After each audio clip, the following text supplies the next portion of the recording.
Nintendo Switch not turning on? Don't stress. I'm going to show you a few quick fixes you can try at home to get your Switch back up and running. Here are a few things you can try to get your Switch powered back up. First, turn on your Switch manually. This can help if your controller has run out of battery. Start by undocking your Switch and press the power button in the top left corner. Then return it to the dock.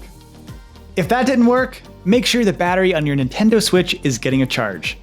Place your Switch in the dock and check for a green light on the lower left corner. If you see a green light, let it charge for 30 minutes, then try turning it on again. If you don't see a green light, try plugging the power cable into a different outlet.